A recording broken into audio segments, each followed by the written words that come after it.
Iniciamos. Buenas tardes, bienvenidas y bienvenidos al evento Mujeres en el Sistema de Justicia, Avances y Desafíos en Latinoamérica, evento organizado por la Comisión de Justicia de Género en coordinación con la Comisión Permanente de Acceso a la Justicia, Personas en Condición de Vulnerabilidad y Justicia en tu Comunidad. Saludamos la presencia de la señora Jueza Suprema titular de la Corte Suprema de Justicia de la República y presidenta de la Comisión Permanente de Acceso a la Justicia de Personas en Condición de Vulnerabilidad y Justicia en tu Comunidad, doctora Janet Tello Gilardi. Asimismo, saludamos la presencia de la doctora Elvira Álvarez Olazábal, presidenta de la Comisión de Justicia de Género del Poder Judicial del Perú. Agradecemos también la presencia y participación de las señoras y los señores presidentes de las Cortes Superiores de Justicia a nivel nacional. Agradecemos a las ponentes presentes, así como la participación de las personas que se inscribieron y se encuentran conectadas desde diversas plataformas de las comisiones. Antes de iniciar la ponencia, le recordamos a las y los participantes mantener sus micrófonos y cámaras apagadas. También les pedimos registrar su asistencia en el enlace que aparece en el chat de la sala Meet. Recuerden que estará habilitado hasta las 5:45 de la tarde. Asimismo, recordamos que pueden formular sus preguntas a través del chat de la sala, indicando el nombre de la ponente a quien va dirigida. Sin más, para iniciar, tengo el agrado de ceder la palabra a la doctora Janet Yaja Villena, secretaria técnica de la Comisión de Justicia de Género del Poder Judicial, quien dará las palabras de bienvenida de esta segunda jornada del evento. Adelante, doctora Yaja. Buenas tardes. Voy a tomar unos breves minutos para, de alguna manera, saludar a la doctora Janet Tello Gilardi, jueza suprema y presidenta de la Comisión de Acceso a la Justicia para Personas en Condición de Vulnerabilidad y Justicia en tu Comunidad, así como a la doctora Elvira Álvarez Olazábal, también jueza suprema y presidenta de la Comisión de Justicia de Género del Poder Judicial, comisiones que son las que están coorganizando este evento, ¿no? Mujeres en el Sistema de Justicia, Avances y Desafíos en Latinoamérica. Y asimismo agradecer profundamente, ¿no?, la participación en estos momentos de la doctora María Adelaida Ceballos Bedoya, de Úrsula Indacochea Presbot, y además de Andrea Castañola, las tres académicas que han profundizado y analizado una de las problemáticas que son las que estamos tocando en este momento, que tienen que ver con la participación de las mujeres en el sistema de justicia. Y sin duda saludar también a los presidentes y presidentas de las Cortes Superiores que en este momento nos están acompañando. Para contextualizar, el día de hoy habría que indicar de que este es un segundo momento de esta jornada, ¿no? El día de ayer tuvimos la oportunidad de escuchar a la doctora Elvia Barrios, presidenta del Poder Judicial, a la doctora Janet Tello, jueza suprema del Poder Judicial, y a la doctora Susana Medina, expresidenta de la Asociación Internacional de Mujeres Jueces. De alguna manera, el día de ayer buscamos identificar la reflexión que surge desde las mismas magistradas sobre esta problemática problemático tema de mujeres en el sistema de justicia. El día de hoy, más bien, damos pase a especialistas que desde la academia o de diferentes instituciones han venido analizando de alguna manera cuál es la situación, ¿no?, de las mujeres en el sistema de justicia, y ahí es importante conectar con otro pendiente, otro desafío que tenemos en el Poder Judicial, ¿no? Muchas veces hablamos de enfoque de género en la administración del sistema de justicia y de la obligación que se tiene desde el Poder Judicial y en general desde los diferentes órganos del sistema de justicia de incorporar el enfoque de género en la realización de sus actividades y concretamente en el Poder Judicial en la administración de justicia, ¿no? Cómo juzgar con enfoque de género, y para eso, digamos, no importa si es un juez o jueza, quien tiene el deber y por lo tanto la obligación de incorporar en el razonamiento que realiza o en sus decisiones. Ese es un eje temático que está teniendo una especial relevancia en los últimos años a propósito del abordaje de la violencia contra las mujeres integrantes del grupo familiar, pero que no se agota solamente en esa temática, digamos, entre las varias que se tienen desde la Administración de Justicia. Y más bien el otro eje, que es el que estamos tocando en este momento, tiene que ver con, de alguna manera, el tema del enfoque de género en el sistema de justicia y evidenciar de alguna manera los desafíos que tiene nuestra institución, el Poder Judicial, como la tienen las otras instituciones del Estado, de incorporar a mujeres en espacios de decisión.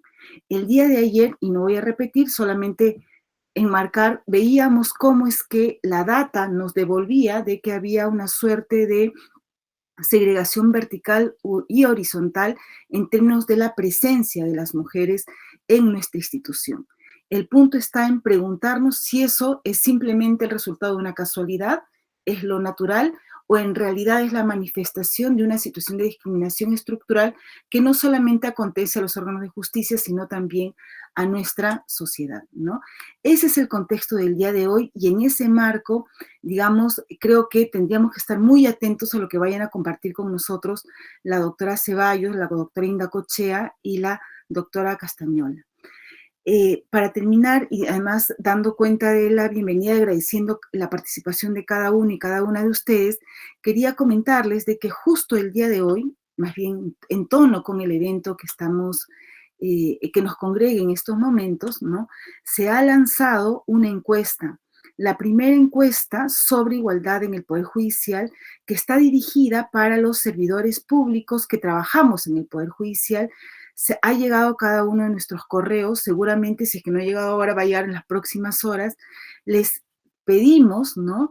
De alguna manera voy a compartir en este momento el banner, que es el banner de convocatoria de la encuesta que se ha lanzado el día de hoy, que va a estar presente, digamos, hoy día, máximo mañana, para que podamos de alguna manera también conocer qué pensamos dentro de nuestra institución sobre la igualdad de género concretamente, y que podamos de alguna manera tener pautas para poder seguir realizando el mandato con el que en algún momento en el año 2016 la Corte Suprema, a través de la Sala Plena, decidió incorporar el enfoque de género en el actuar de nuestra institución. Dicho lo cual, agradeciendo a cada uno de los participantes, saludando la participación de cada uno de los magistrados y magistradas que nos acompañan no solamente en la sala principal, sino también en las diferentes salas que estamos compartiendo en este evento, ¿no? Damos por iniciado la jornada del día de hoy con las reflexiones vinculadas más bien a esta temática de mujeres en el sistema de justicia. Muchísimas gracias. Agradecemos las palabras de la doctora Janet Yaja Villena. A continuación, iniciando el segundo día de las conferencias magistrales, tenemos el agrado de presentar a la doctora Úrsula Indacochea Prevost, quien es abogada peruana, experta en Derecho Internacional de los Derechos Humanos, con énfasis en los estándares sobre la independencia judicial. Desde el 2015 dirige el programa de independencia judicial de la Fundación para el Debido Proceso, organización basada en Washington, D.C., desde la que realiza análisis aplicado de reformas a la justicia y de las normativas que regulan los procesos de selección y nombramiento de jueces de altas cortes en toda América Latina, desde los estándares internacionales aplicables y aplicando una perspectiva de género y corrupción y derechos humanos. También es miembro del Grupo de Mujeres por la Justicia, que agrupa investigadoras y expertas en materia de justicia en América Latina.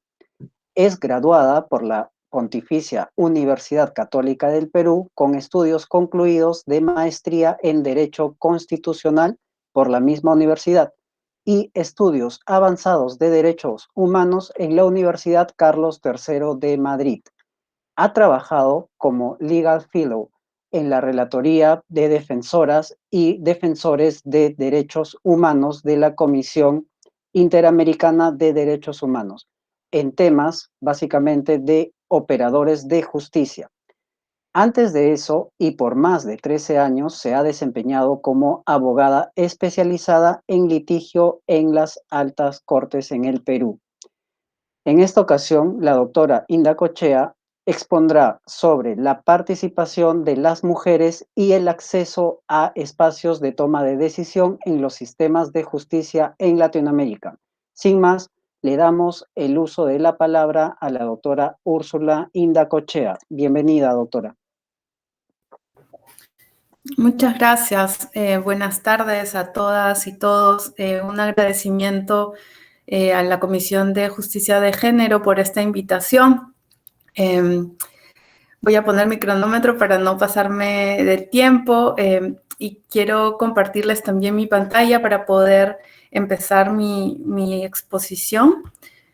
Pero mientras eso sucede, quisiera también un poco contarles desde dónde es que voy a enfocar esta exposición, porque creo que tengo problemas para encontrar la pantalla. Ahora sí, a ver. Un segundo.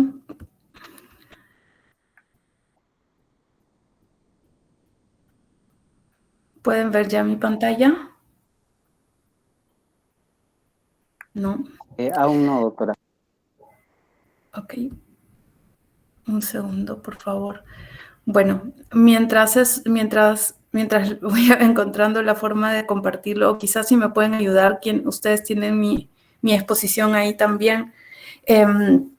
Decirles que es un gusto también compartir este panel con Andrea y con María Adelaida, que son investigadoras a quienes admiro y sigo también mucho, y tratando de diferenciar mi exposición de la de ellas, quisiera también decir que el enfoque que yo les voy a presentar es un enfoque más cualitativo, no tanto cuantitativo, porque pues sé que ellas trabajan más en ese campo, y un enfoque desde los estándares internacionales sobre derechos humanos, ¿no?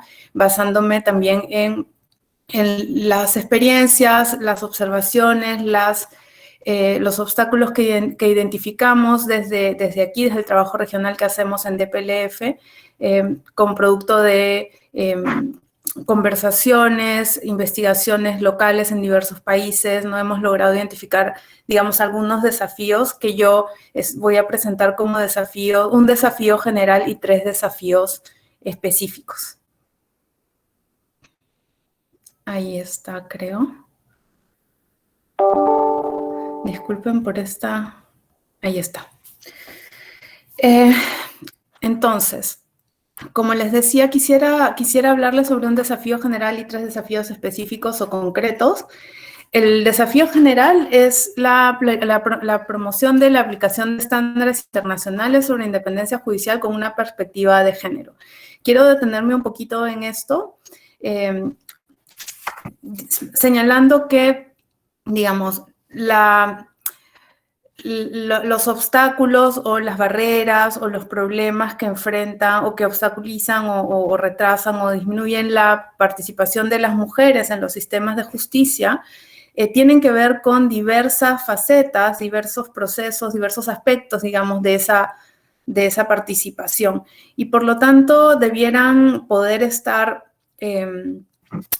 pudieran ser removidos o abordados en base a los estándares internacionales sobre independencia judicial. Sin embargo, es muy poco lo que existe respecto de esto, ¿no? Tenemos los estándares generales, digamos, en materia interamericana sobre independencia judicial, que, como bien saben, se derivan del derecho a un juez competente, independiente e imparcial, que está reconocido en la Convención Americana y en el Pacto de Derechos Civiles y Políticos.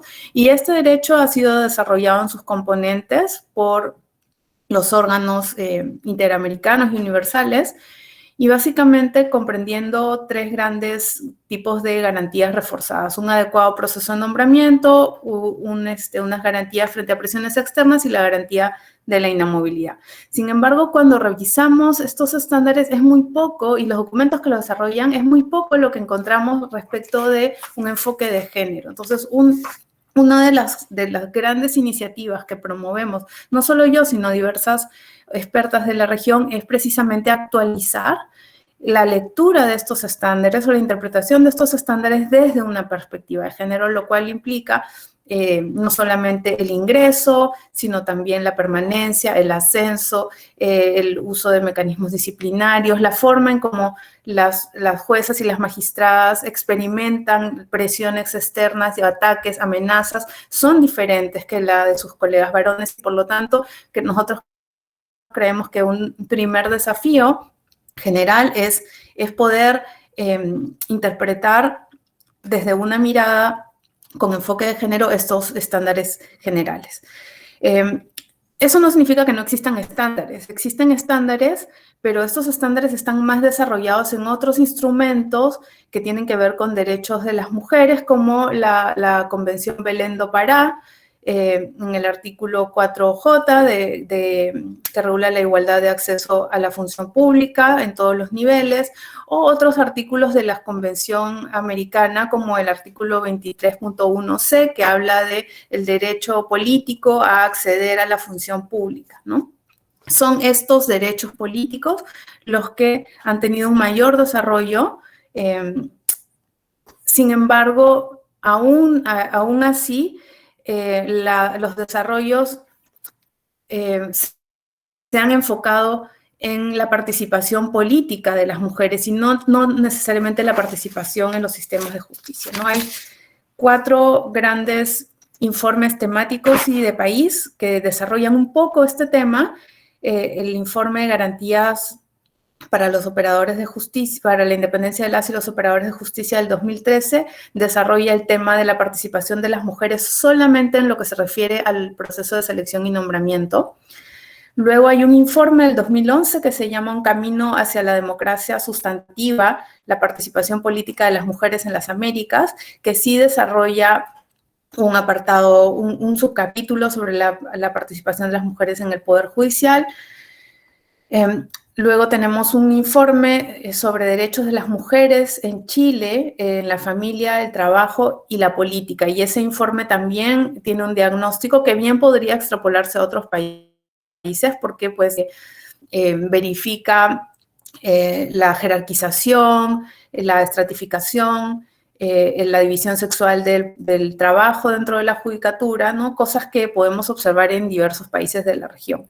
Y esto es del 2009. Y un informe también del 2007, que es el más antiguo, que es el de acceso a la justicia para las mujeres víctimas de violencia en las Américas, que desarrolla el tema de la presencia de las mujeres como una forma de, como un paso, como una garantía de que los conflictos que involucran a las mujeres pueden tener una perspectiva de género y que pueden desterrar los estereotipos que afectan normalmente la resolución de estos temas sobre violencia contra las mujeres.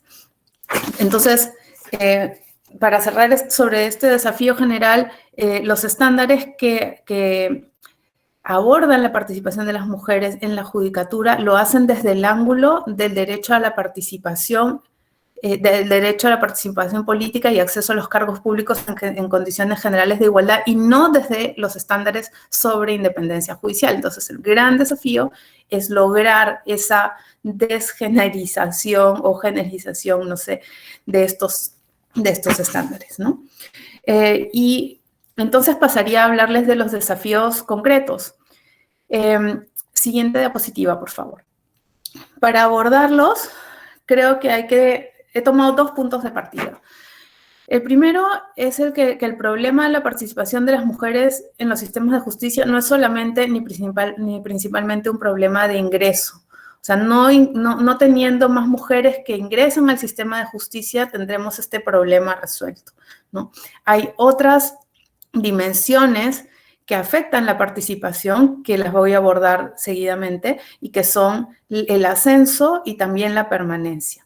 Y el segundo punto de partida es que para tener un diagnóstico adecuado del problema, medir el progreso, o sea, cuánto estamos avanzando y poder construir soluciones, no basta con conocer el número de mujeres en los órganos de justicia, ni tampoco en las altas cortes, ni su evolución en el tiempo, ¿no?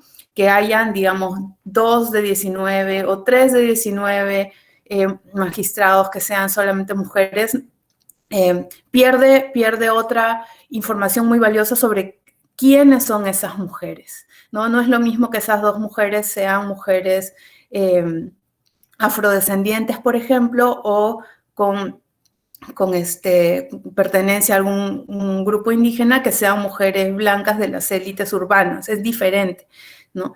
Y además, creo que este dato sin duda es importante, pero no nos permite diagnosticar completamente el problema.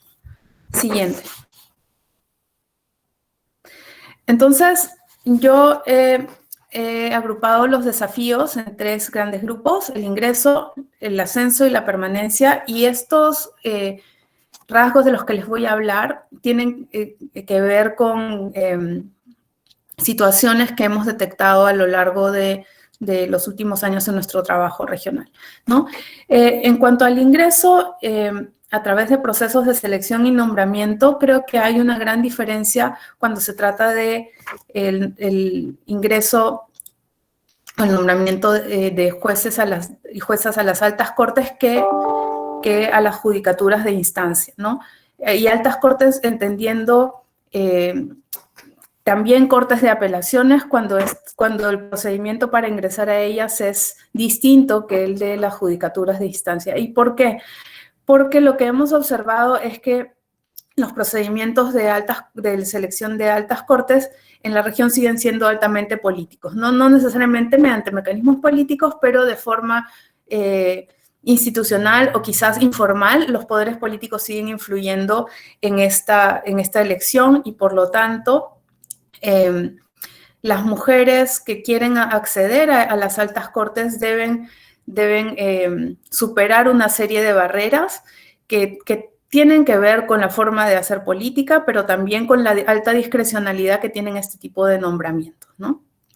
Mientras que las judicaturas de instancia, que suelen llenarse a través de procesos, concursos públicos de méritos, tienen una mayor cantidad o sea, facilitan el ingreso de más mujeres al sistema de justicia. Aquí quiero mencionar más bien una inquietud, una pregunta que todavía no tengo la respuesta, que es si existe algún tipo de conexión entre la mayor presencia de mujeres en la política con el hecho de que esas mujeres que ingresan a la arena política puedan nombrar más mujeres a las cortes, ¿no? Eso es algo que habrá que medir en su momento. Nosotros no lo hemos hecho, pero podría existir ahí una relación. En segundo lugar, respecto del perfil, ¿no? En todo proceso de selección y nombramiento, una herramienta, como ustedes saben, es el diseño de un perfil. Y ese perfil es el conjunto de una descripción de una serie de rasgos ideales de un funcionario ideal. Y hay 2 elementos del perfil que me parece importante resaltar. El primero es el conocimiento, ¿no? Cuando uno se pregunta cómo medir el conocimiento, existen varias formas. Una de ellas es a través de grados y títulos, y otra forma es a través de exámenes de conocimientos. Pues de lo que hemos podido observar, y ustedes mejor que nosotros lo sabrán, las mujeres juezas o magistradas tienen mayores obstáculos para conseguir la mayor cantidad de grados y de títulos en el menor tiempo. Es decir, mientras que sus pares varones pueden tener 2 maestrías o hasta 3, ¿no? Las juezas, las magistradas terminan una, ¿no? Algunas tienen sus doctorados y tienen más de una, pero digamos, les es más difícil y se tardan más tiempo, ¿no? Entonces, en algunos países en los que el conocimiento jurídico relevante se acredita a través de exámenes de conocimientos, por ejemplo, a través de la carrera, de la academia judicial o la institución que haga sus veces, las mujeres tienen una mayor probabilidad de competir en condiciones de igualdad que sus pares varones. El segundo rasgo es el de la experiencia profesional, y creo que ahí se ha pasado una S por mi teclado en inglés, que nos lleva a preguntarnos dónde están las mujeres con experiencia, ¿no? Podríamos decir que están en 3 lugares, o en la judicatura, o la fiscalía, digamos, en la práctica privada o en la academia. Entonces, si la experiencia se mide en número de años en cada uno de esos espacios, digamos, no necesariamente existe un efecto gravoso respecto de las mujeres, pero, por ejemplo, sí, para ser magistrada de Corte Suprema se requiere un número de años como magistrado de Corte de Apelaciones, creo que empezamos a hacer mucho más empinado el camino para las mujeres, ¿no? Igual, por ejemplo, en la academia, el número de años de docencia, cuando ese número de años valen más cuando se es docente titular que cuando se es docente contratado o provisional, juega en contra de las mujeres, porque todos sabemos que en la academia también existe la misma generalización de las plazas docentes que en la judicatura.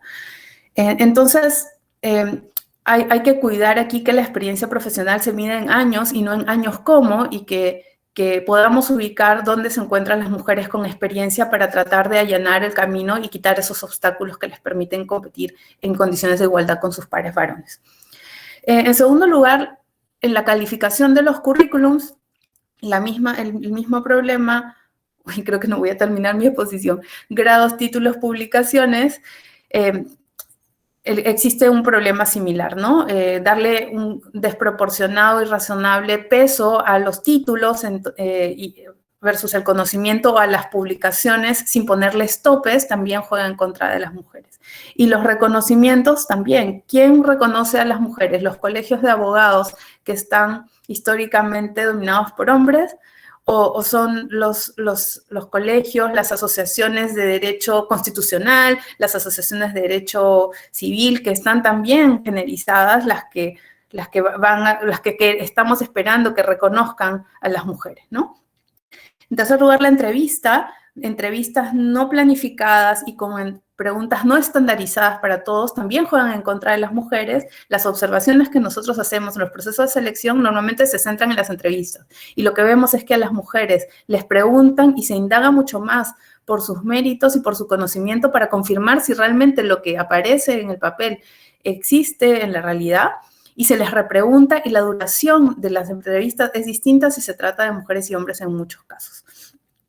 El tema de las cuotas y la representación paritaria, pues no en todos los países existe un fundamento legal para exigirlas. En los países donde existe, en algunos se ha avanzado, en otros, a pesar de existir, como Bolivia, no se cumple en la práctica o se encuentra la forma de incumplirlos.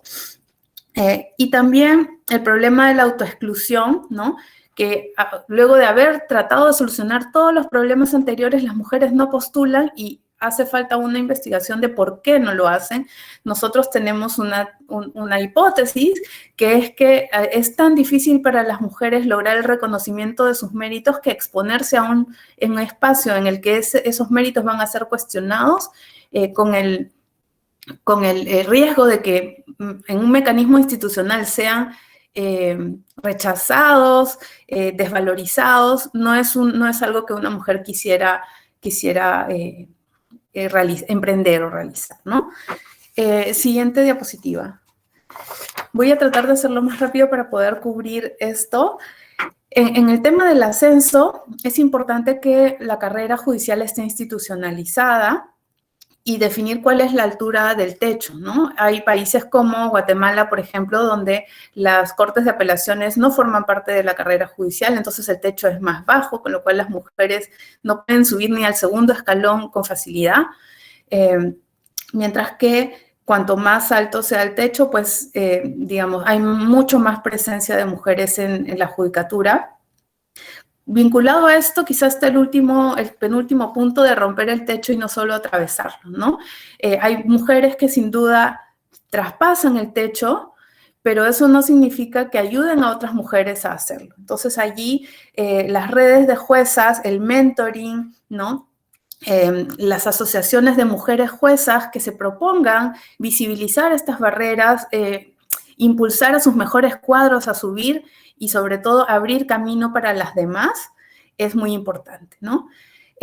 Quiero hablar aquí sobre el tema de la estrategia de movilidad para el ascenso, ¿no? Muchas juezas de instancia que buscan ascender tienen que hacerlo cuando se abren plazas lejos de su jurisdicción, y en una cultura en que el domicilio está fijado por el varón, eso es muy difícil, pues no necesariamente están dispuestos a seguir a sus parejas cuando ellas quieren ascender.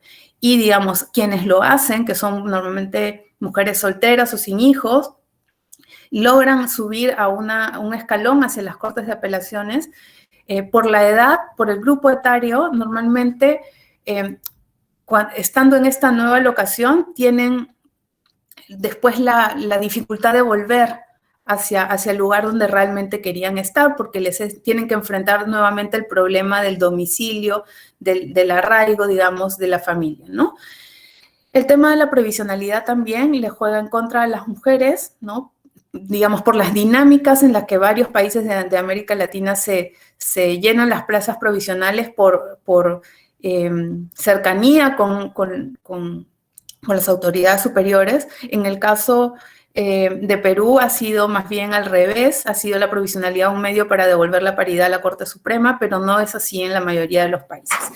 Y por último, el último desafío es el de la permanencia, que yo creo, siguiente diapositiva. Yo creo que aquí hay mucha más oscuridad que en los otros. O sea, ¿qué pasa cuando las mujeres llegan? ¿No? El sistema de justicia es hostil para las mujeres que llegan. Aquí yo he tratado de enumerar algunos tipos de casos que he encontrado. Un caso de acoso laboral, acoso sexual. Por ejemplo, en Colombia hubo un gran escándalo de acoso en la Corte Constitucional. El tema del acoso laboral en los órganos colegiados. ¿Qué tan seguro es un órgano colegiado mayoritariamente de varones para una colega mujer? ¿Puede negociar de la misma forma sus votos?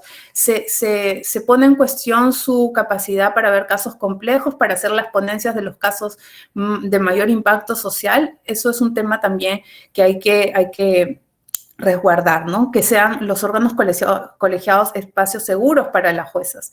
En las condiciones de servicio es fundamental este tema que parece que es tan fácil, que es el respeto de los horarios, ¿no? Cuando se respetan los horarios de trabajo y no se programan audiencias fuera de horario, las mujeres pueden planificar y pueden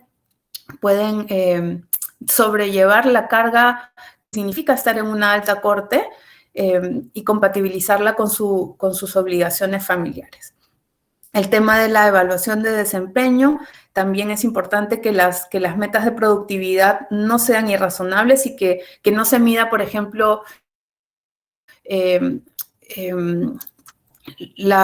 desempeño dando una calificación desproporcionada a la capacitación, que es más difícil, como les dije, para las mujeres. En el tema de la seguridad, se cuestiona muchas veces a las juezas su percepción del peligro, ¿no? Su debilidad, que exageran el peligro, que son muy débiles, que tienen miedo de todo, cuando en verdad las juezas que asumen más peligro en la región, que son las que ven temas de crimen organizado, tienen esta necesidad de protección y no son atendidas. Y por último, quisiera hablar de la forma de ataques y medidas de presión, ¿no? Las juezas y magistradas que enfrentan situaciones de riesgo son también acosadas a través de redes sociales, se utilizan mecanismos disciplinarios o denuncias penales más contra las mujeres que contra sus pares varones, al menos, por ejemplo, en países como Guatemala. El ranking de cantidad de mecanismos disciplinarios recae más sobre las mujeres. Las amenazas a los miembros de su familia, que las medidas de protección, cuando ven casos complicados, tengan que extenderse a su familia, es fundamental. Y también hemos documentado el cuestionamiento de la estabilidad psicológica de las juezas, ¿no? Como una forma de ataque. Entonces, bueno, podría haberme explayado mucho más, podemos hablar de eso más en las preguntas, pero en general creo que el panorama y el mensaje es: el panorama no es tan simple como más mujeres entrando a la judicatura. Es darles condiciones para que suban y darles condiciones para que hagan una carrera, hagan de la judicatura una carrera profesional. Muchas gracias. Agradecemos la valiosa presentación desarrollada por la doctora Úrsula Indacochea. Seguidamente, invitamos a la doctora María Adelaida Ceballos Bedoya, quien es abogada de la Universidad EAFIT en Colombia, con maestría en Sociología de la Universidad Nacional de Colombia. Actualmente es candidata a doctora en Derecho de la Universidad de McGill, en Canadá, becaria Vanier del Congreso, del gobierno canadiense, de la Universidad de McGill. Se desempeñó por varios años como docente en las universidades EAFIT y de Antioquia, en Colombia, y como investigadora en temas de profesión jurídica y sistema judicial en el Centro de Estudios de Derecho, Justicia y Sociedad.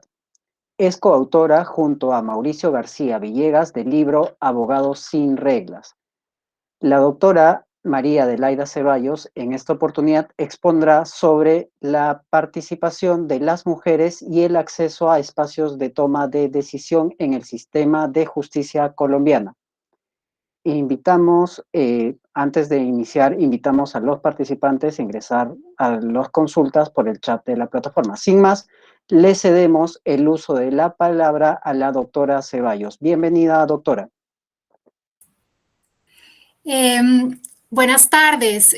Muchas gracias por la invitación y por la organización de este evento tan relevante y tan oportuno. A mí me honra y me place además estar compartiendo este espacio virtual con mis admiradas colegas latinoamericanas que han compartido con nosotros información tan valiosa en estas dos jornadas.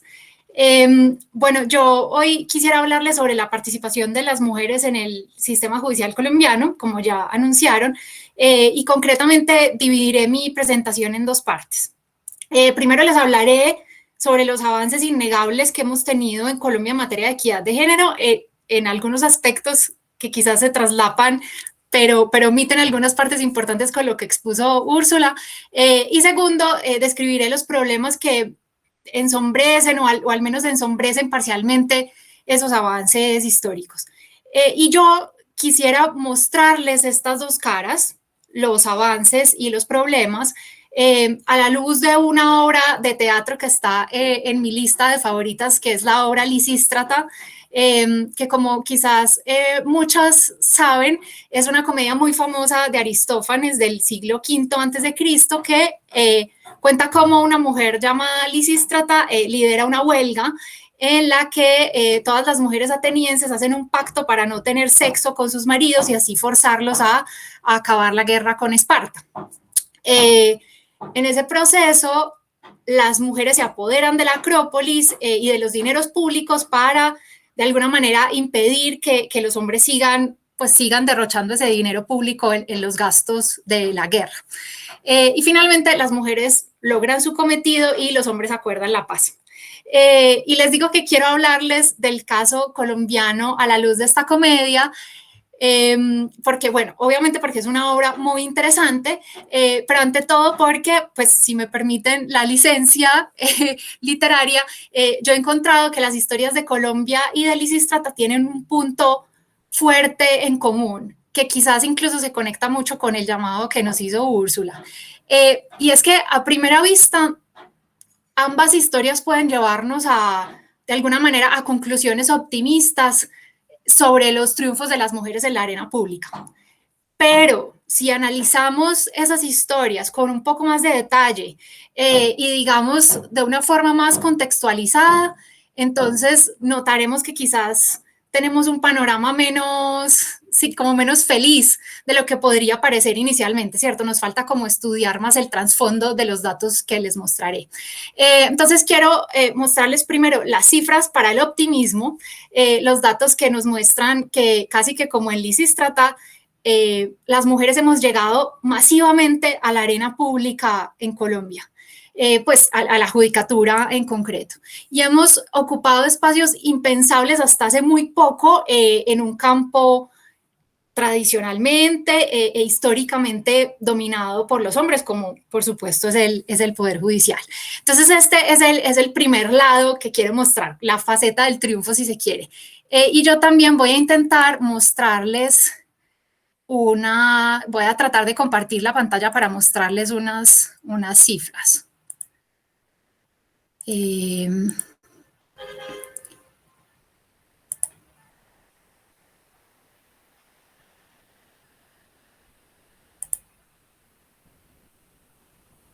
Creo que ahí estoy compartiendo, ¿verdad? ¿Alguien puede confirmarme? Sí.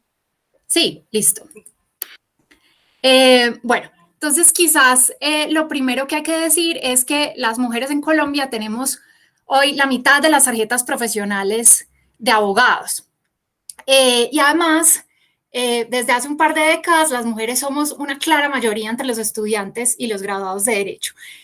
Y eso significa que en pocos años seremos más mujeres que varones en la profesión.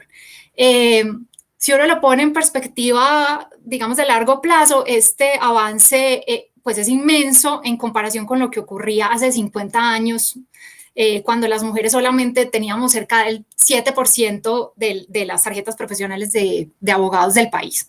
Entonces, un avance notorio pasar de 7% a 50%.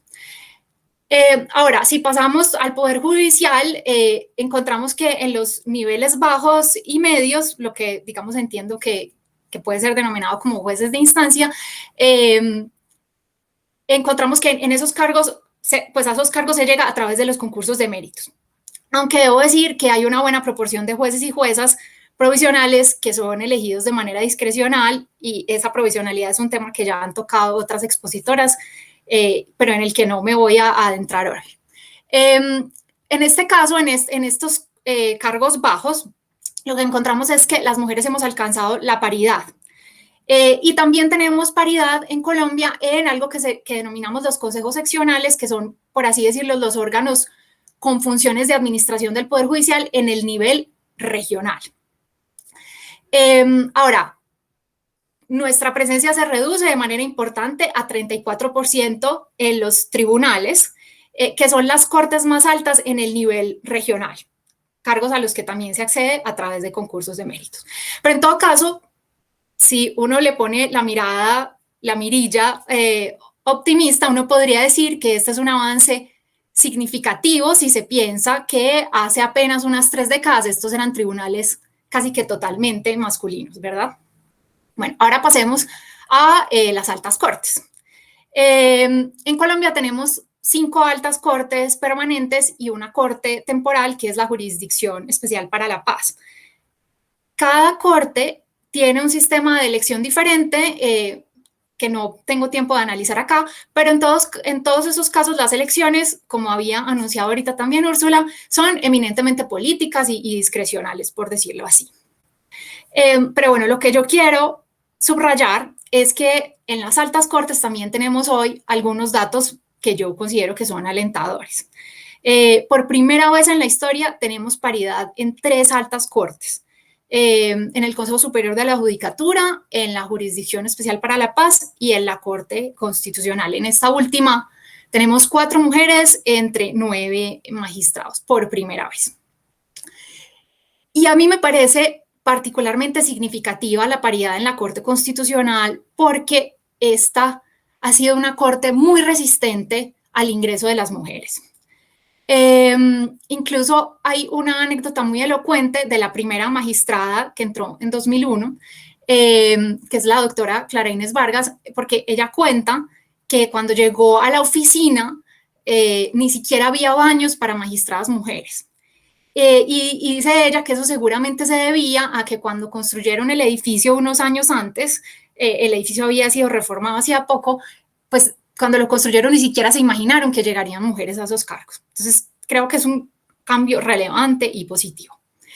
Y aparte de todos estos porcentajes, hay otros avances significativos, más allá, digamos, de lo numérico, de la presencia numérica de las mujeres, como el hecho de que, por ejemplo, en Colombia tenemos el Consejo Superior de la Judicatura, al que le corresponde armar unas listas de precandidatos para magistrados de otras cortes. Y por primera vez el Consejo se está esforzando por crear listas con una buena participación femenina, a veces incluso paritaria. Esto es nuevo y también me parece muy significativo. Además, ese mismo Consejo Superior está tratando de entender mejor las diferentes cargas de cuidado de las mujeres mediante una encuesta de uso del tiempo que empezó durante esta pandemia, para entender las lógicas de permanencia y de, digamos, los obstáculos que enfrentan las mujeres que ya están adentro, ¿verdad? Y además de eso, tenemos otras medidas, tenemos una ley de cuotas y tenemos una Comisión Nacional de Género de la rama judicial. En fin, creo que son unas herramientas, unas medidas, unas políticas que constituyen, creo yo, pasos en la dirección correcta y que eran impensables hace 40 años. Quizás lo que quiero decir con estos datos, que son solamente datos, como Úrsula también había anunciado, lo que quiero decir es que los avances que hemos tenido no son para nada despreciables, si se lo piensa en términos de ingreso de lo que tenemos hoy.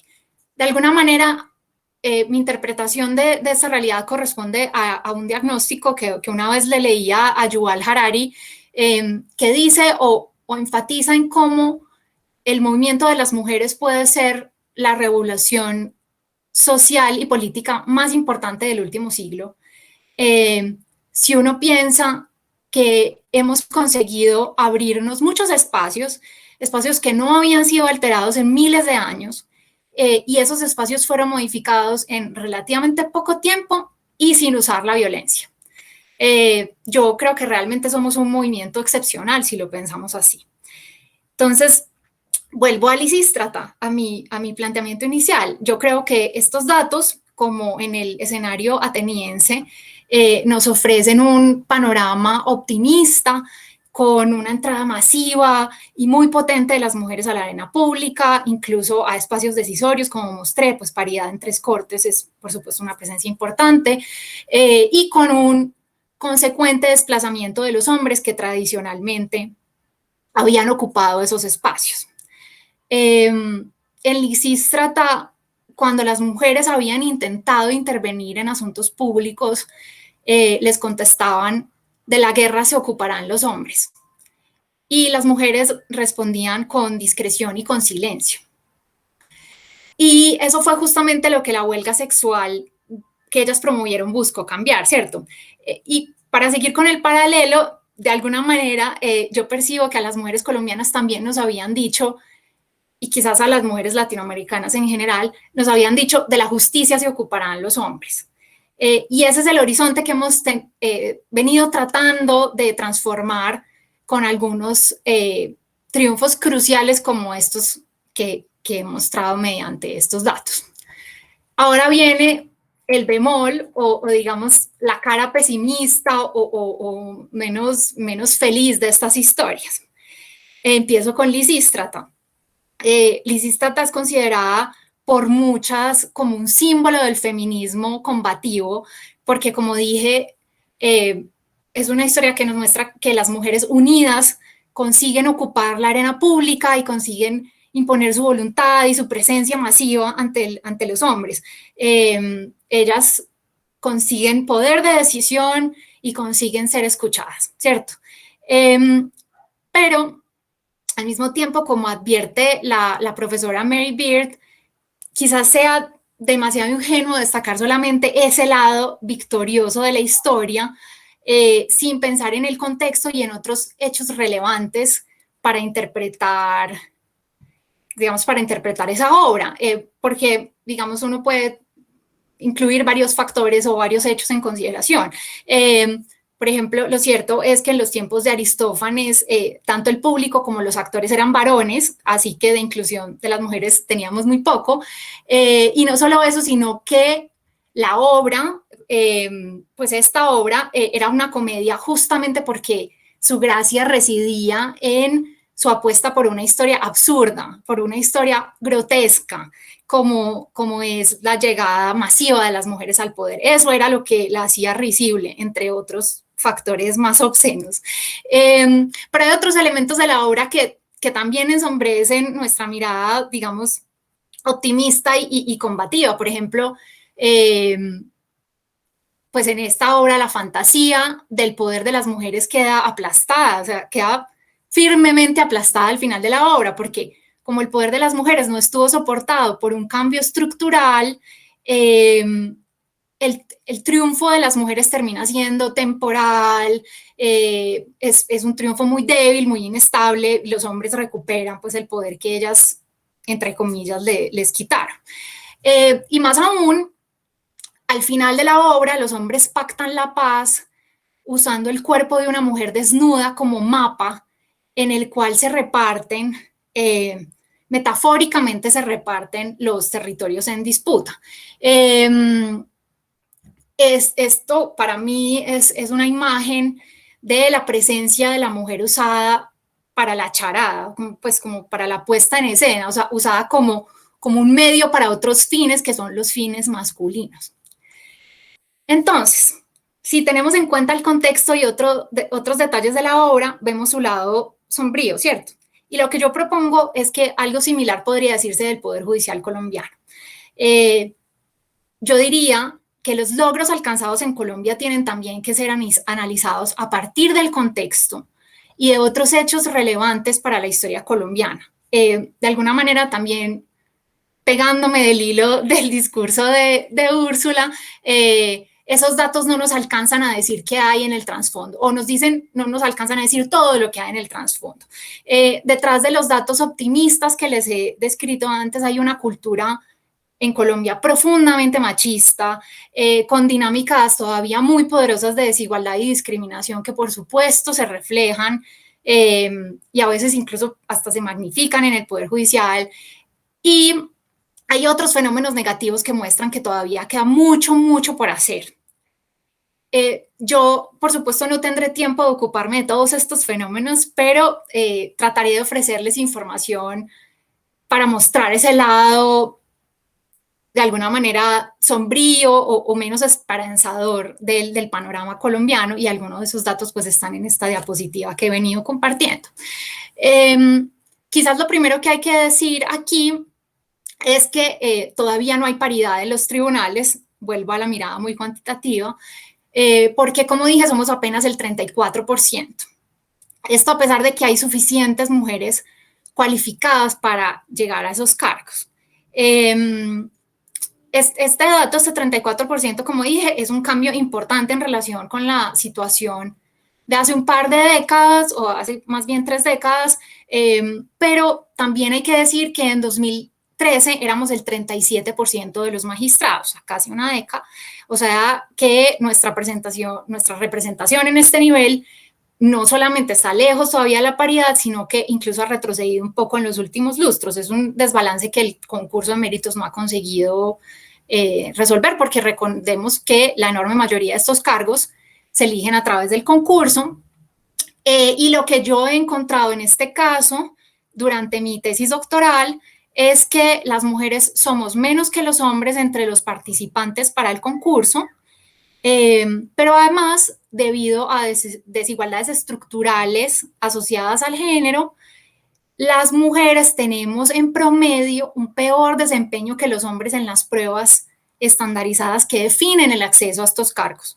Entre esas desigualdades aparecen de manera protagónica, pues, o de manera sobresaliente, nuestra falta de tiempo para estudiar para el examen debido a nuestras cargas desproporcionadas de cuidado, y también aparecen otros factores como el hecho de que hay desigualdades escolares de género que indudablemente atraviesan la realidad de las niñas y las mujeres colombianas, y eso se termina reflejando en un desempeño más pobre en las pruebas estandarizadas, como las pruebas PISA, las pruebas que presentamos al salir del colegio y también las pruebas de la judicatura.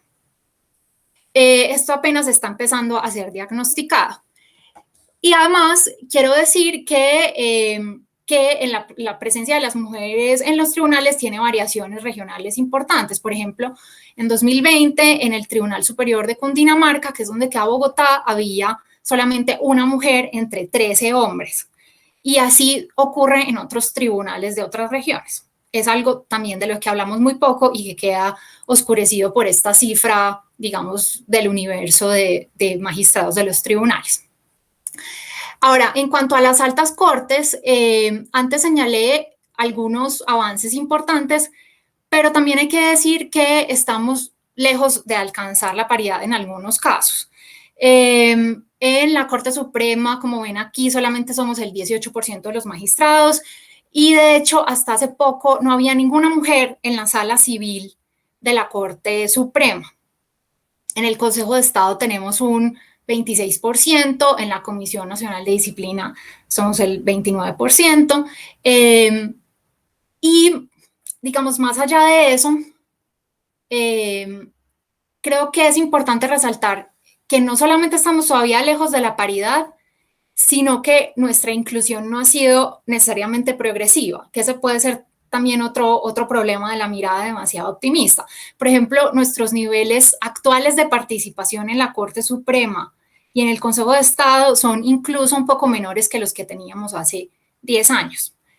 Aunque estoy de acuerdo con Úrsula en que el dato a través del tiempo tampoco es suficiente para mostrarnos los problemas más de fondo que están atrás. Otro problema que a mí me queda resonando con estos datos es que no sabemos si los avances que yo destaqué en el caso de las otras cortes están aquí para quedarse. Por ejemplo, como dije antes, hoy tenemos por primera vez paridad en la Corte Constitucional, pero no tenemos ninguna garantía de que esa paridad se vaya a sostener en el tiempo. Además, en muchos casos es posible que los niveles actuales de participación femenina en todas las cortes incluso decaigan porque estamos viendo que las mujeres suelen tener poco interés en postularse a estos cargos. Por ejemplo, entre 2018 y 2020 solo hubo un 27% de mujeres inscritas para la Corte Suprema, el Consejo de Estado y la Comisión de Disciplina, y para la Corte Constitucional las cifras oscilan entre el 19 y 25%, realmente son muy bajas. Esto a pesar de que hay muchas mujeres que cumplen pues con creces con los requisitos para ocupar esos cargos. Y esto pues, tiene que ver con el fenómeno de autoexclusión que había mencionado Úrsula y al que volveré más tarde. Y finalmente están los conjueces. Están los conjueces donde vemos que también hay una representación femenina todavía más baja con los porcentajes que ustedes observan ahí. Y este dato es particularmente preocupante porque pues, los conjueces y las conjuezas son seleccionados por las cortes mismas. Y el hecho de que no hayamos tenido una evolución importante, un crecimiento en la representación de las mujeres entre los conjueces, pues con el tiempo muestra que las nuevas mujeres que están entrando no están seleccionando más conjuezas, ¿cierto? Eso es algo que también habrá que revisar. Perdón, un momento.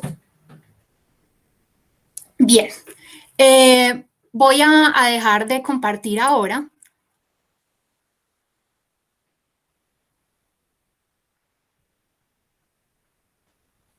No sé si ya dejé de compartir. Sí, doctora. ¿Sí? Listo. Perdón, yo regreso acá. Perfecto. Bueno, entonces, efectivamente, pues mi enfoque ha sido muy cuantitativo, pero digamos que ya con estos datos en mente, yo quisiera decir, como también lo dijeron las ponentes anteriores de este evento, los problemas de acceso, permanencia y bienestar para las mujeres no necesariamente se reflejan ni se agotan en estas cifras, ¿cierto? Eso creo que todas estamos de acuerdo con eso. Y aunque por supuesto es importante seguir cuantificando nuestra participación, pero debemos estar muy atentas a problemas más de fondo. Yo quiero mencionar alguno para cerrar. Como anuncié antes, el problema de Lisístrata o lo que llevó a que las atenienses tuvieran poder solo temporalmente fue que ellas no modificaron las estructuras de poder y los imaginarios colectivos que reforzaban las igualdades de las mujeres. Algo similar me parece que ocurre o que en cierta medida puede ocurrir en Colombia. Los niveles actuales de representación de las mujeres en las altas cortes e incluso en los tribunales pueden ser triunfos inestables e incluso precarios o digamos circunstanciales si no vienen acompañados por cambios jurídicos y culturales más de fondo. Creo que eso nos falta. Y cambios que presten atención a distintos fenómenos, como lo que los ciudadanos, en particular las personas en el poder, piensan, y también lo que las mujeres mismas, las juristas mismas, estamos pensando y sintiendo. Entonces, creo que las cifras, incluso nuestra cultura, han mejorado mucho con los años, pero nos falta mucho por hacer en distintos aspectos, y yo quiero resaltar uno que Úrsula ya había anunciado, que es el de la autoexclusión, y que de hecho yo he venido trabajando en mi tesis doctoral. Muchas mujeres, como mostré en las, o digamos como de alguna manera quedaba implícito en algunas de las cifras que mostré, muchas mujeres están decidiendo no postularse a los concursos de mérito para los tribunales ni a las elecciones de las altas cortes.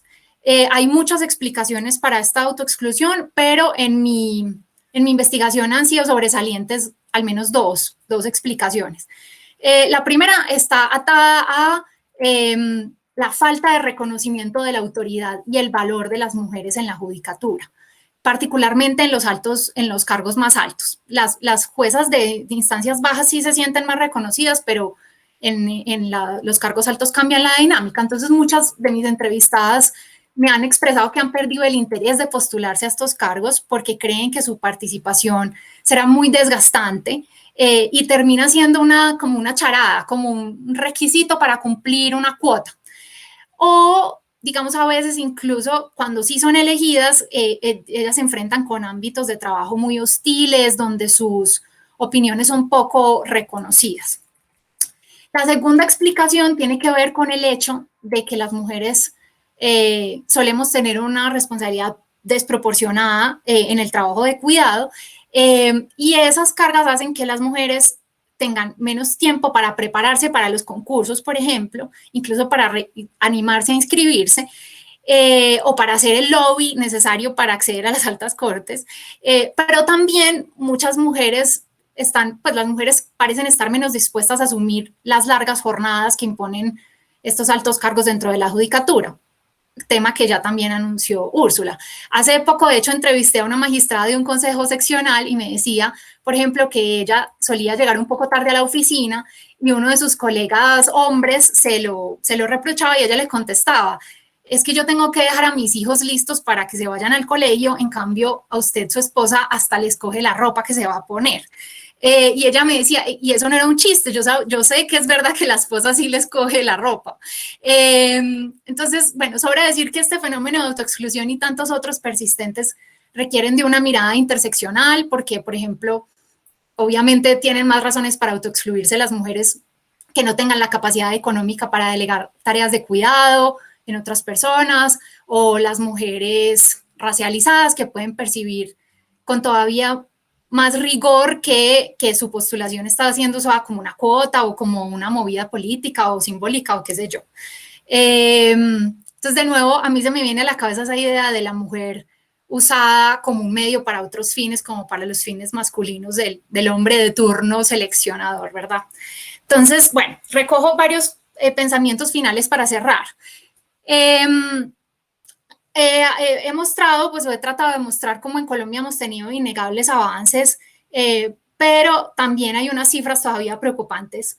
Y quizás lo más importante que los números incluso, es como pensarnos en los imaginarios colectivos y las experiencias de las mujeres que están detrás de todas esas cifras. Y yo no quiero sonar pesimista, pero yo no estoy segura de que los datos más positivos que tenemos en Colombia estén acá para quedarse. Tengo serias dudas. Como dije antes, creo que muchos de esos arreglos son inestables y coyunturales y dependen del compromiso de algunas magistradas de turno. Entonces, en ese sentido, las lecciones que nos deja Lisístrata son al menos dos. La necesidad de promover reformas estructurales de fondo sin ser demasiado complacientes con los triunfos evidentes y recientes que hemos tenido. Y la segunda lección es el enorme poder que puede venir de trabajar juntas, de trabajar unidas. Entonces, en ese mismo sentido de esas dos lecciones, creo que nuestro desafío es doble.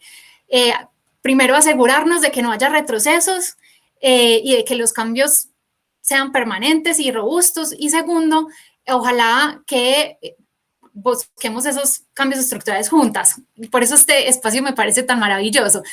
Ojalá buscando todos los aliados varones posibles en esta causa. Obviamente esta es una tarea muy larga y muy difícil, y por eso, aunque yo cuestiono el carácter feminista de Lisístrata, creo, pues, o quería despedirme con unas palabras dichas por esa protagonista que creo que nos sientan muy bien. Ella dice: bien sé yo qué penosas son las noches, pero resistid, amigas, tened paciencia aún durante algún tiempo, que un oráculo dice que venceremos si permanecemos unidas. Y ese, creo yo, es el propósito de esta comisión y de este evento, de estas conversaciones con colegas, juntarnos para diagnosticar y para seguir buscando cambios que aseguren que llegamos a los lugares de poder para quedarnos. Y dejo por ahí por ahora, pero pues muchas gracias por su atención. Agradecemos la brillante exposición de la doctora María Adelaida Ceballos. A continuación, invitamos a la doctora Andrea Castañola, quien tiene un PhD en Ciencias Políticas de la Universidad de Pittsburgh y un postdoctorado en Métodos Cuantitativos de la Universidad de Bergen. Es profesora adjunta del Departamento de Ciencia Política y Relaciones Internacionales de la Universidad de Torcuato Di Tella y consultora externa del Banco Interamericano de Desarrollo y del Banco Mundial.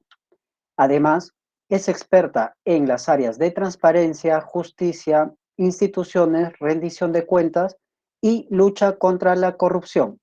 Su experiencia en econometría le ha permitido combinar la investigación cuantitativa con la investigación cualitativa en sus áreas de especialización.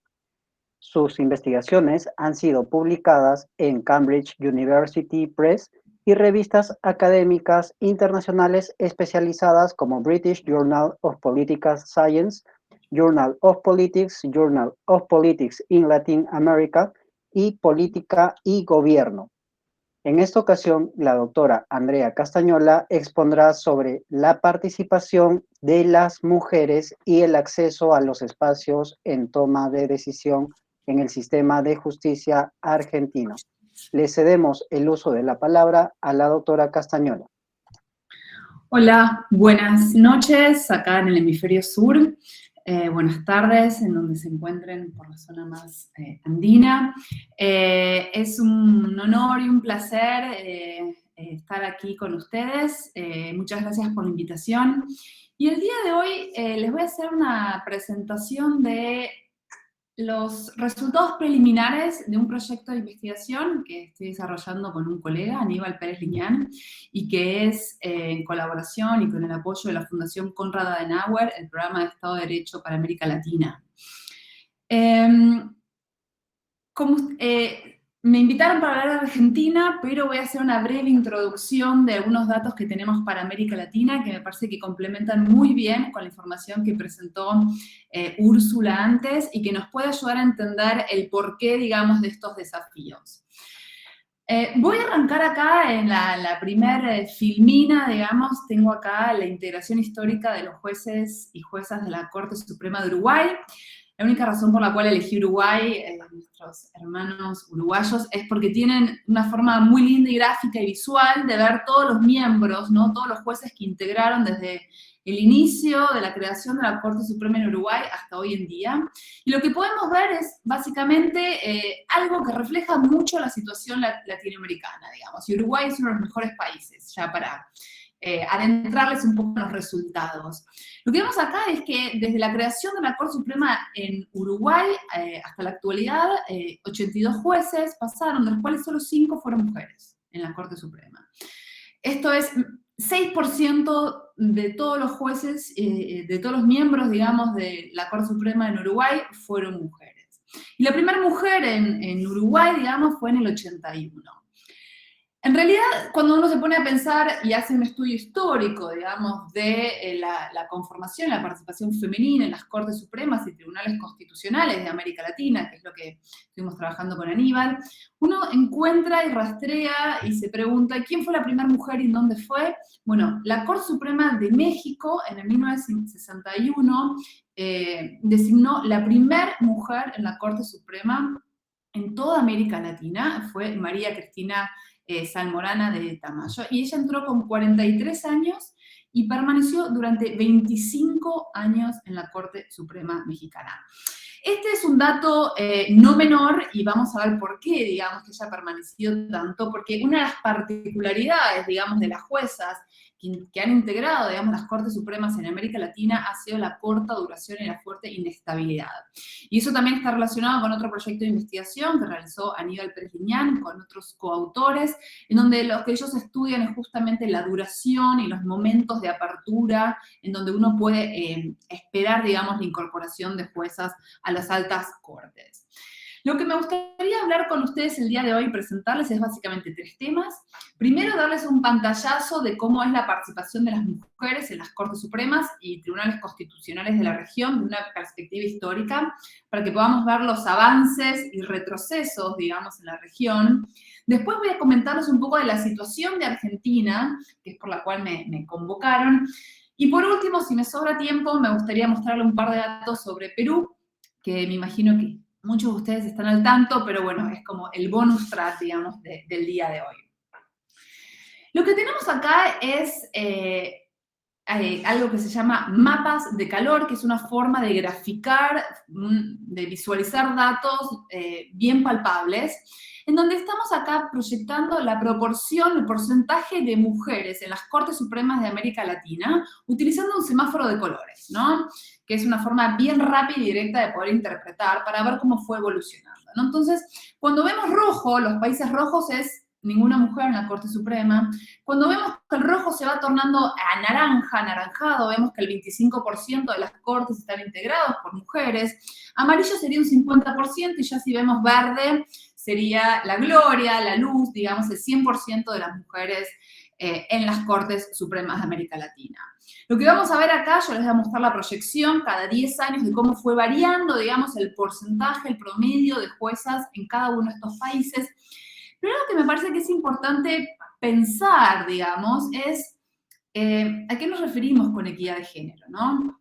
Aquí la forma de visualizarlo y presentarlo de forma gráfica para que no nos perdamos fue simplemente la del semáforo, ¿no? Rojo mal, amarillo alerta, verde ok, digamos. Pero, y aquí me gustaría volver a una de las frases, digamos, que cuando siempre le preguntaban a la ex jueza de los Estados Unidos, Ruth Bader Ginsburg, ¿cuándo se alcanzaría la paridad de género en la Corte Suprema de los Estados Unidos? Lo que Ruth Ginsburg decía es cuando todas sean mujeres, ¿no? Entonces, habría que ver cuál es nuestro threshold, digamos, de análisis cuando analizamos, ¿no? Paridad de mujeres, a ver si solamente el 50% sería, digamos, esta idea de equidad de género, o si en realidad deberíamos pensar más esta visión más abarcativa, ¿no? Que tenía Ruth Ginsburg, en donde decía que la equidad de género se va a alcanzar con todas las mujeres, cuando la Corte esté integrada por todas mujeres. Ya la Corte ha sido integrada durante tanto tiempo por todos hombres, que la equidad propiamente dicha se va a alcanzar cuando nos encontremos en esa misma situación. Eso es algo que podemos discutir si quieren, ¿no? Pero a los fines gráficos de esta presentación, digamos, lo que yo les voy a mostrar acá es cómo fue evolucionando la paridad de género.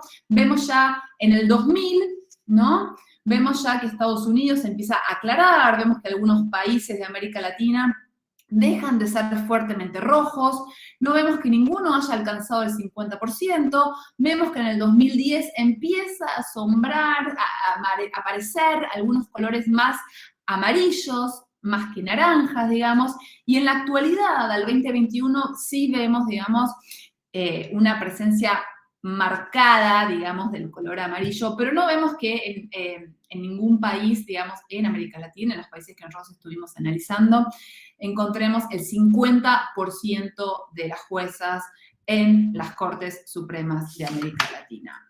Ahora, si analizamos los datos puntuales para el 2021 hoy, si hoy analizamos la conformación de las Cortes Supremas en América Latina, lo que sí vemos es que varias cosas, digamos, ¿no? Por un lado, vemos que en todas las cortes al menos hay una mujer. Bueno, eso es un paso, digamos, es un avance interesante pensar que hoy en día en América Latina no tenemos ninguna corte en donde no haya al menos una mujer sentada en este lugar tan importante de toma de decisión. También lo que vemos es que aquí lo que estamos viendo es un gráfico de barras, ¿no? Que ninguna corte ha llegado al 50%, que es algo que habíamos visto, y que por lo menos 10 cortes de América Latina se encuentran con una representación de entre el 25 y el 38% de mujeres. Lo que vemos acá también es que Argentina, el caso que me convoca a mí, digamos, se encuentra de entre los países con la representación más baja de mujeres. De hecho, hoy en día en Argentina hay una mujer de los 5 miembros, digamos, que integran la Corte que es mujer. Les voy a contar un poco la historia después. Y cuando vemos vemos que Perú se encuentra en una situación bastante similar en materia de porcentajes. Bolivia vendría a ser el caso más dramático en este sentido, donde solamente tenemos menos de un 20%, digamos, y los casos más exitosos, digamos, por incorporar la participación femenina en las Cortes Supremas, vendría a ser el caso de Uruguay y Guatemala, por encima, ¿no?, digamos, de los Estados Unidos. ¿Qué es lo que pasa? Y esto es algo que me interesaba compartir con ustedes, en donde lo que hacemos acá es una proyección histórica de cómo fue variando el porcentaje de mujeres en las Cortes Supremas. Y aquí elegí básicamente 4 países, digamos, para modelar, para que veamos cómo fue evolucionando, digamos, si uno se pone a analizar desde el 1900 hasta la actualidad.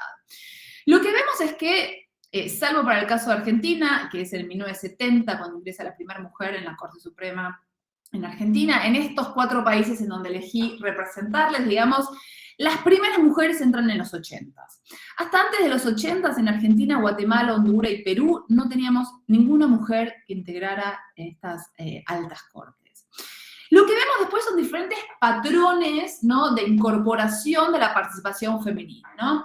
El caso de Argentina, si se quiere, es un caso de stop and go, ¿no? Tenemos una mujer que entra en los 70, sale, dura 3 años en el cargo, y después vemos una incorporación de mujeres, digamos, en los primeros años de la década del 2000, digamos, la primera década del 2000, digamos, para después una leve caída. Ahora, ¿cuál ha sido, por ejemplo, la evolución para el caso de Guatemala? Bueno, en el caso de Guatemala también vemos una incorporación más o menos en los 80, altos y bajos, pero lo que empezamos a ver es que esta participación empieza a aumentarse y lo que nos diría la trayectoria o la proyección es que es una participación que se puede sostener, un incremento, si uno hace la proyección, digamos, se vería que nos daría la idea que vendría a ser ascendente y que se podría sostener en el tiempo. ¿Qué es lo que vemos en el caso de Honduras? En el caso de Honduras vemos otro comportamiento diferente, ¿no? Vemos que la incorporación de nuevo de mujeres sucede en los 80s, hay un incremento muy fuerte en donde en los 2000, en los primeros años de los 2000, la representación de mujeres sobrepasa el 50% para luego tener una caída, digamos, de un 20% para luego un repunte.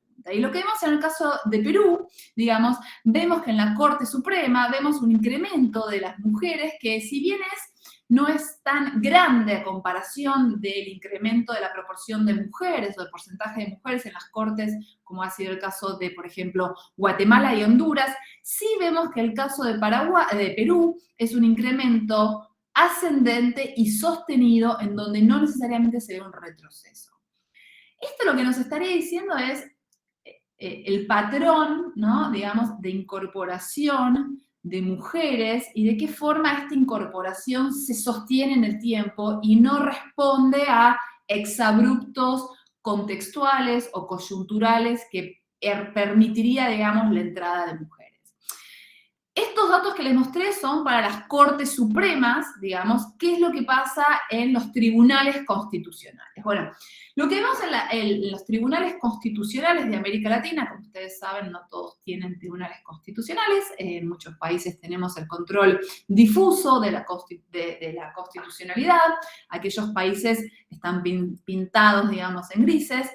La historia para los tribunales constitucionales es una historia un poco más optimista, más feliz, a comparación de la Corte Suprema, y lo que vemos aquí es que en la región tenemos al menos 3 países con un 50% de participación femenina, y sería para el caso de Colombia, que ya nos que ya escuchamos recientemente, para el caso de Ecuador y para el caso de Bolivia.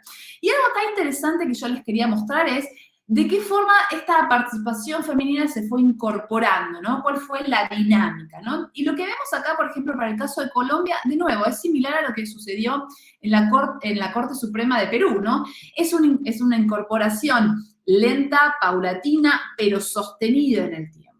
Lo que vemos para el caso de Ecuador es una incorporación, si se quiere, abrupta, ¿no? En estos últimos 10, 15 años, y vemos una leve caída, pero no podemos predecir si esta leve caída se sostendrá o será después un equilibrarse, digamos, ¿no? Porque lo cierto es que más del 50% de mujeres en un tribunal constitucional es llamativo, entonces tal vez tuvo que haber un reacomodamiento.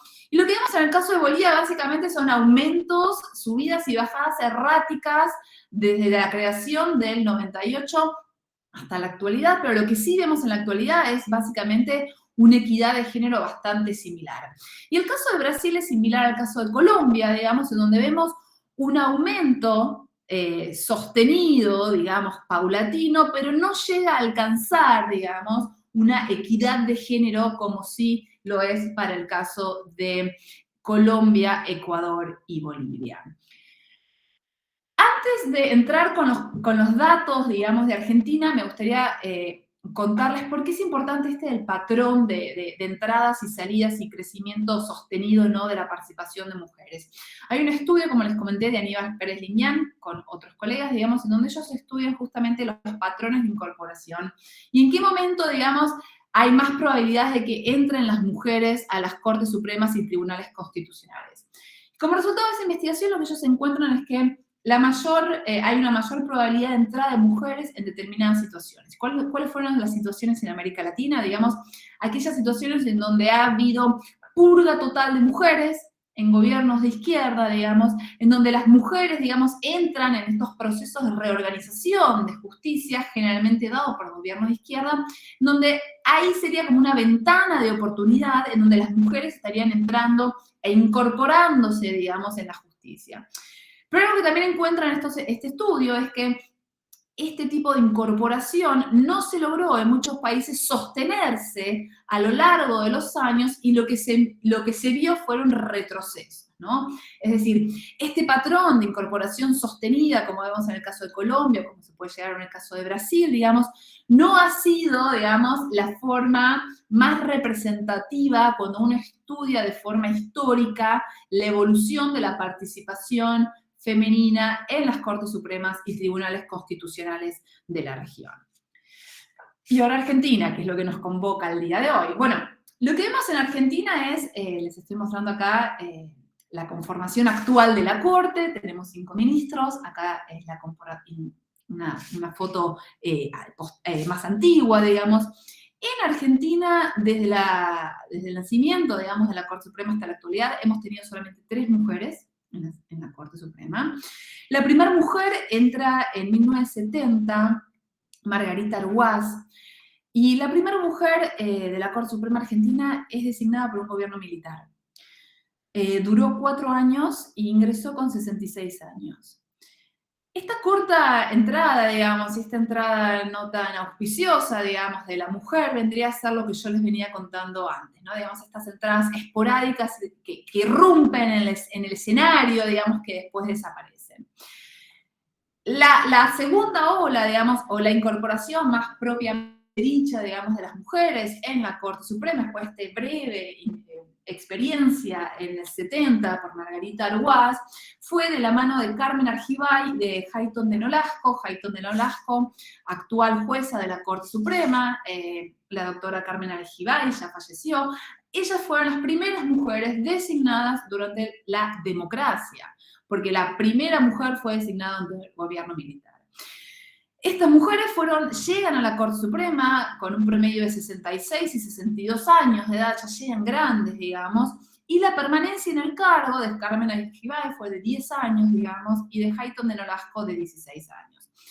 El promedio de años, ¿por qué se los menciono? Digamos, es importante tener en cuenta en Argentina, porque en Argentina algo que nos caracteriza es, si bien los jueces de la Corte Suprema son designados de por vida, cuando uno analiza el promedio de años que han estado en la Corte, en promedio los jueces han estado menos de 7 años en la Corte. Entonces, es muy auspicioso, ¿no?, tener en mente que estas juezas que ingresaron han podido superar el año promedio, el promedio de años que estos jueces han estado en la Corte Suprema.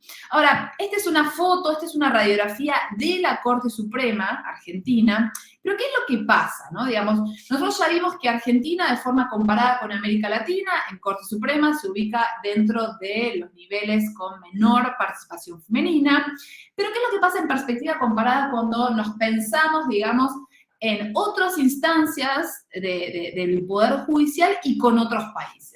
Lo que yo les traigo acá son datos del porcentaje de mujeres, digamos, en cortes de primera instancia y segunda instancia, digamos, y comparándonos ahora con los países de la Unión Europea. Este es Argentina, ¿no? En promedio, digamos, en las cortes europeas tenemos un promedio de 60% de mujeres que integran las cortes de los tribunales de primera instancia y un 50% de mujeres que integran las cortes de apelación o de segunda instancia. Y en Argentina ese promedio es mucho más bajo, digamos. De hecho, el porcentaje de mujeres con datos del 2019, que son los datos más actuales, digamos, que tenemos disponibles en Argentina, va por la mitad, digamos, del promedio de las juezas en Europa, digamos, y lo mismo ocurre con las juezas de segunda instancia. Esto es, si comparamos Argentina, ya dejando de lado la Corte Suprema, pensamos en los tribunales de primera y segunda instancia, venimos con una participación bastante más baja que lo que vendría a ser en promedios con los países de la Unión Europea. Ahora, estos datos que les voy a mostrar es algo parecido a lo que escuchábamos del caso de Colombia, digamos. Cuando uno se pone a analizar qué proporción de mujeres integran el Poder Judicial, digamos, federal y nacional. Argentina es un país federal, entonces los datos que yo les estoy mostrando es de la justicia federal y nacional. Algo que uno encuentra, digamos, el discurso del gobierno es, tenemos una equidad de género. Cuando uno analiza la totalidad, digamos, de las mujeres dentro del Poder Judicial, independientemente de donde estemos analizando, administrativos o no, se va a acercar más a un 50%, digamos. Pero cuando uno analiza y discrimina, digamos, por rango, por jerarquía, la historia es diferente, ¿no? Y este gráfico que vemos acá son datos del 2019, donde lo que yo les estoy graficando acá es el porcentaje de mujeres en cámaras de apelaciones, porcentaje de mujeres en cortes en juzgados de primera instancia, funcionarias, administrativas y personal de servicio, ¿no? El promedio de mujeres que son juezas, sean de primera o segunda instancia, digamos, es del 28%.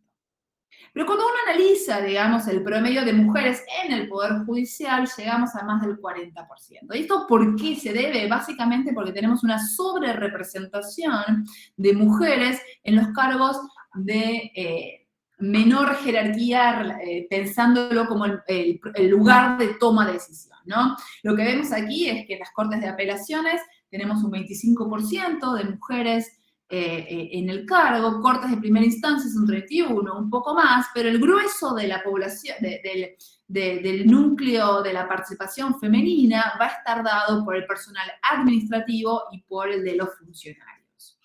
Ahora, ¿qué es lo que pasa cuando pensamos esta participación femenina de juezas, sea de primera y segunda instancia, distribuida geográficamente, ¿no? Digamos, porque, como yo les conté, Argentina es un país federal. Cuando uno hace la lupa, ya no por la totalidad de juezas de primera y segunda instancia, sino por circunscripción geográfica, lo que vemos es una historia diferente, ¿no? Digamos, y diferente ¿por qué, digamos, no? Porque lo que vemos es que en algunas circunscripciones, digamos, como puede ser el caso de Posadas, Corrientes, Paraná, digamos, vemos que la representación femenina se acerca casi al 50%, lo cual nos estaría dando, ¿no? Digamos, un halo de esperanza, pero también vemos otras circunscripciones con una situación mucho más dramática, como es el caso de Mar del Plata y Córdoba y La Plata, que en La Plata apenas hay un par de mujeres. Para que tengan una idea, Mar del Plata, Córdoba y La Plata, digamos, son jurisdicciones realmente muy importantes, digamos, en cuanto al volumen de causas que manejan. El Poder Judicial Federal de Córdoba es de los más antiguos, digamos, del país. Mar del Plata, La Plata, y lo que vendría a ser San Martín, por ejemplo, son los que representan el núcleo duro de los casos de justicia federal en lo que vendría a ser el área de la Ciudad de Buenos Aires y la provincia de Buenos Aires. Bueno, ahí vemos una participación nula o casi ínfima, digamos, de las mujeres. ¿Qué es lo que vemos en el caso de Perú?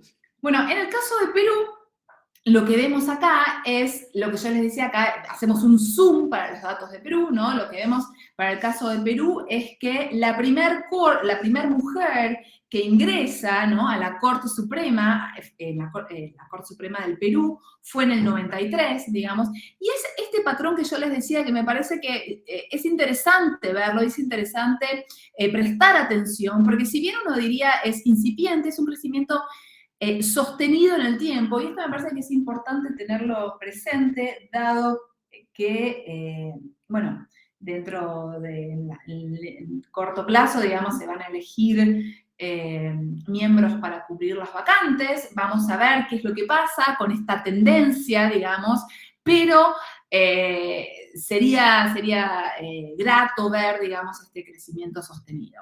¿Qué nos sucede en el Tribunal Constitucional de Perú? Bueno, desde la creación hasta la actualidad vemos que la primera incorporación se dio en el 62, y lo que sí vemos es que es una participación errática en el sentido de muchos años sin una mujer, ¿no?, en la Corte, digamos, y en donde el porcentaje, digamos, de mujeres que integran el Tribunal Constitucional no ha logrado sobrepasar el 25%. No obstante eso, digamos, es muy importante reconocer que actualmente la presidencia está integrada, digamos, por una mujer. ¿Y por qué digo que no es menor? Digamos, porque la presidencia, digamos, de los tribunales constitucionales o de las Cortes Supremas es un lugar muy importante de locus de poder, digamos, y eso nos estaría dando un indicador y una esperanza, digamos, ver mujeres, digamos, que ocupan las presidencias de las altas cortes en América Latina. Algo que me gustaría contarles relacionado con la normativa, digamos, en Argentina, es que en el 2019 el Consejo de la Magistratura Nacional reformó el reglamento de concursos, digamos, por medio de una resolución, y en ese reglamento lo que se incorporaron fueron diferentes cambios, algunos de ellos relacionados justamente con esta idea de la equidad de género. Lo que se propuso en ese reglamento, en Argentina no tenemos cuota en el Poder Judicial, lo que se propuso reformar en ese reglamento fueron un par de cosas, digamos. La primera fue la inclusión obligatoria de mujeres en las entrevistas, ¿no? La segunda fue incorporar al menos una mujer en las ternas, ¿no?, para los cargos de jueces, y la otra fue aplicar estos criterios para los casos de concursos múltiples. Bueno, si bien uno podría decir fueron iniciativas tímidas, digamos, pero es mejor ir de a poco que de a mucho, ¿no? Esta idea de cómo uno genera cambios, ¿no? ¿Vamos de a poco o vamos con los tapones de punta, digamos? Bueno, estas propuestas, digamos, que fueron como para abrir el debate, digamos, empezar a generar un poco de ruido, digamos, y a meter el tema de agenda en el Poder Judicial y en los medios de comunicación y en la opinión pública, no han logrado ser respetados, digamos, ¿no?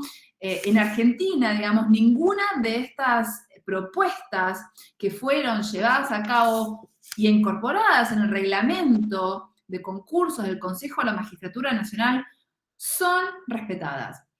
Es por eso que se ha presentado un amparo colectivo por muchas organizaciones de la sociedad civil en Argentina para que se empiece por lo menos a respetar y tener equidad o un poco mayor de paridad de género en los concursos. Bueno, estamos así en Argentina, ¿no? Vamos a ver qué es lo que pasa con este amparo, pero esta poca participación, digamos, y la dificultad de incorporar estas nuevas reglas de juego, digamos, no han sido adoptadas, y eso también explica, digamos, por qué el retroceso, digamos, de la participación femenina en las tomas de decisiones, sea Corte Suprema, sea tribunales de primera instancia o cortes de apelación, en donde vemos una participación realmente muy baja.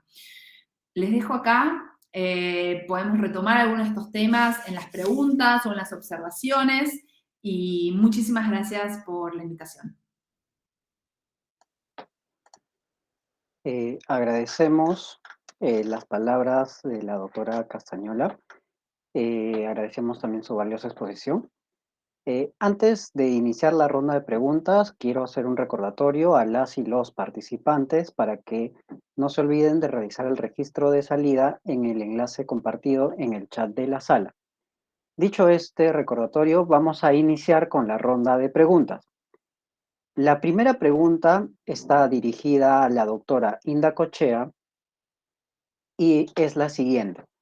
Respecto a los mecanismos de nombramiento y ascenso, el actual sistema no reconoce medidas de acción a favor de las mujeres previstas en la norma internacional, como es la Convención para la Eliminación de... No, perdón, disculpen. Como es en la Convención para la Eliminación de toda forma de discriminación contra la mujer. ¿Qué opinión tiene de esto, doctora? Muchas gracias por la pregunta. Bueno, efectivamente, las convenciones, los instrumentos internacionales no imponen la existencia de medidas afirmativas ni de cuotas, ¿no? Los países que las han implementado lo han hecho, digamos, de manera voluntaria y los órganos internacionales han reconocido las cuotas como unas medidas deseables para promover la representación paritaria. Sin embargo, lo que nosotros hemos visto es que es muy importante que para impulsar este tipo de medidas en los países no tengamos solamente como fundamento normativo las cláusulas generales de igualdad y no discriminación. Es importante avanzar en la constitucionalización del principio de paridad en materia de justicia y en general en materia de la función pública. Obviamente eso no garantiza que la representación paritaria se alcance, pero los países que han avanzado recientemente lo han hecho en base a tener fundamentos normativos del máximo nivel, ¿no? Otra forma también de alcanzar esa paridad, como mencionaba Andrea, no en el resultado, digamos, sino en los concursos, que exista una participación más representativa o mayor de las mujeres, es, por ejemplo, haciendo listas separadas, ¿no? Que las calificaciones y el orden de méritos se plasme en listados de mujeres y listados de varones, de manera que se vayan eligiendo a los más adecuados, a los más capacitados de una lista y otra de manera alternada, ¿no? O si existe una sola lista, que se pueda hacer un corte, por lo menos cuando falta un tercio de los cargos por cubrir, y si no se ha alcanzado por lo menos un tercio de mujeres o la mitad, según se establezca, que se siga nombrando en el orden de la lista, pero solo las mujeres hasta alcanzar por lo menos un tercio o el 50% de los cargos por cubrir. O sea, esas son ideas que han surgido en distintos países, pero finalmente depende, digamos, de lo que cada ordenamiento disponga. Muchas gracias, doctora Inda Cochea.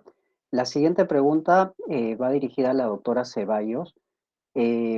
¿Cómo se establece la paridad y la alternancia de las mujeres en el ámbito político y en cargos de dirección, sean públicos o privados, en Canadá y en Latinoamérica?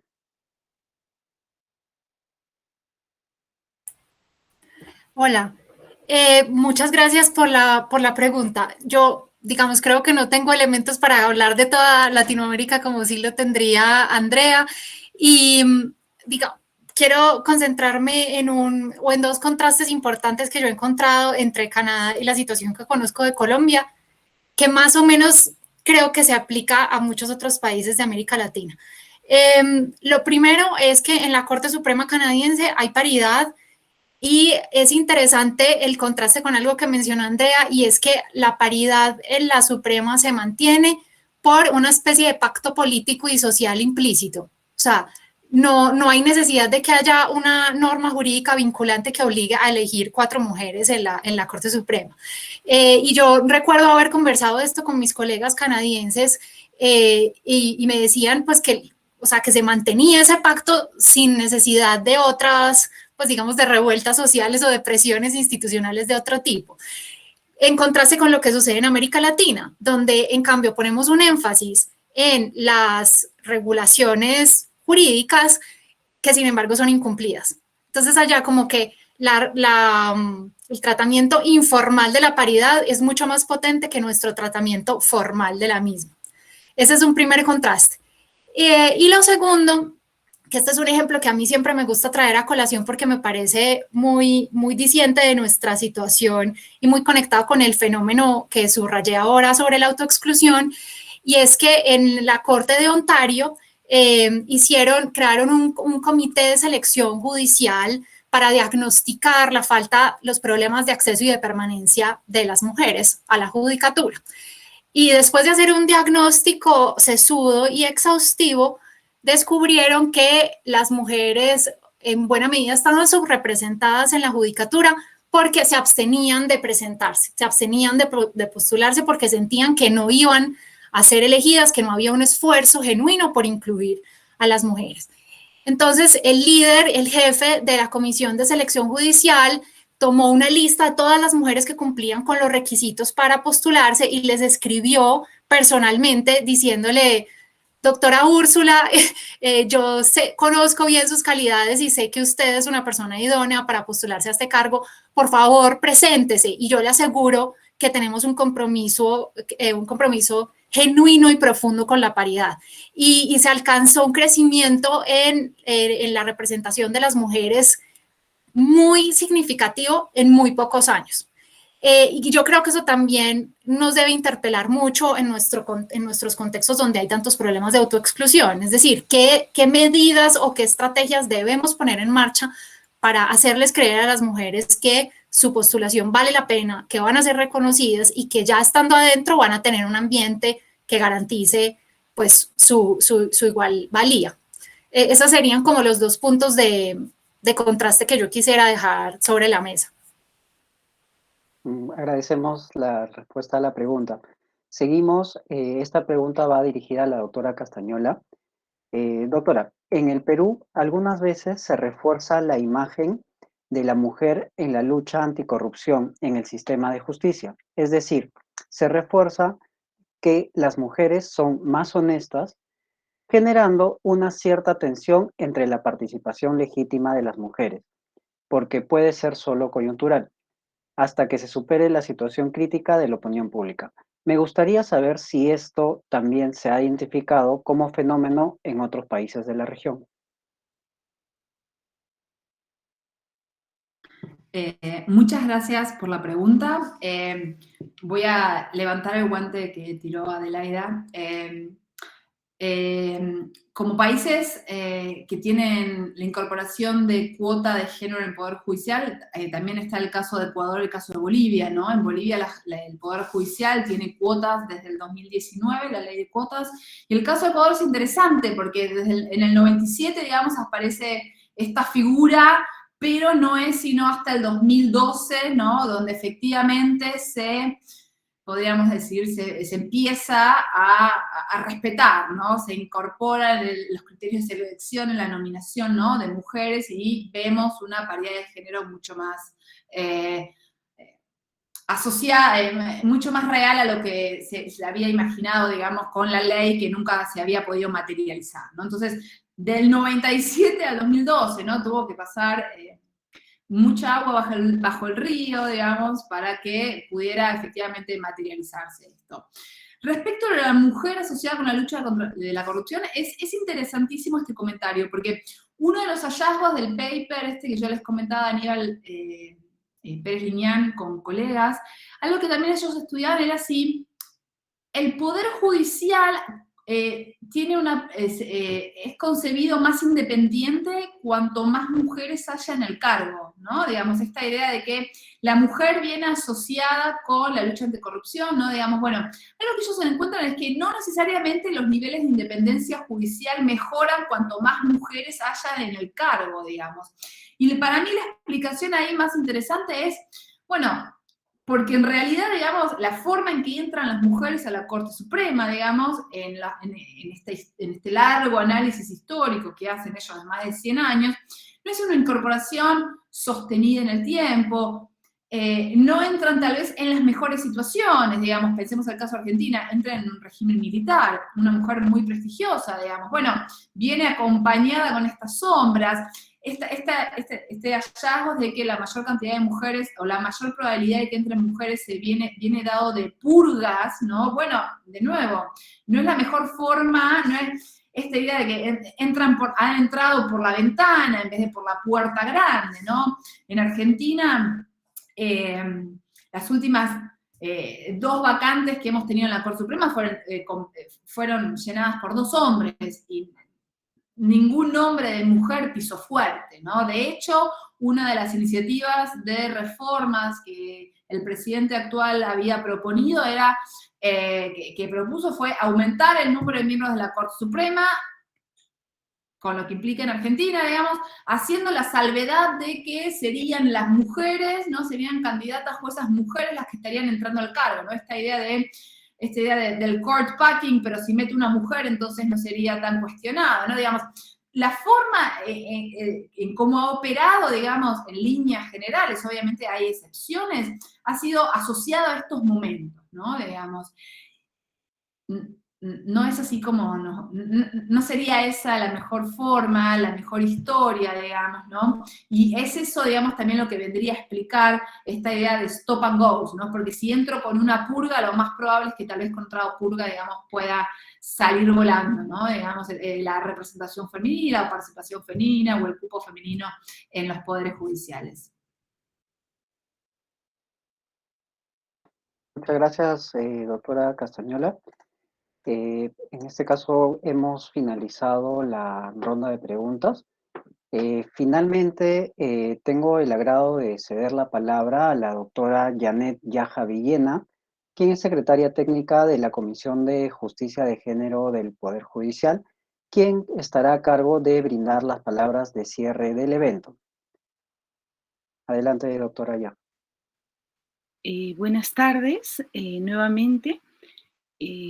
Voy a aprovechar estos minutos para dar un profundo agradecimiento de parte de la Comisión de Acceso a la Justicia de Personas en Condición de Vulnerabilidad y Justicia en tu Comunidad y de la Comisión de Justicia de Género del Poder Judicial a cada una de las participantes que nos han compartido, ¿no? Desde su experiencia, su expertise, sin duda elementos que nos ayudan a poder seguir trabajando en términos de la búsqueda de la igualdad en el sistema de justicia.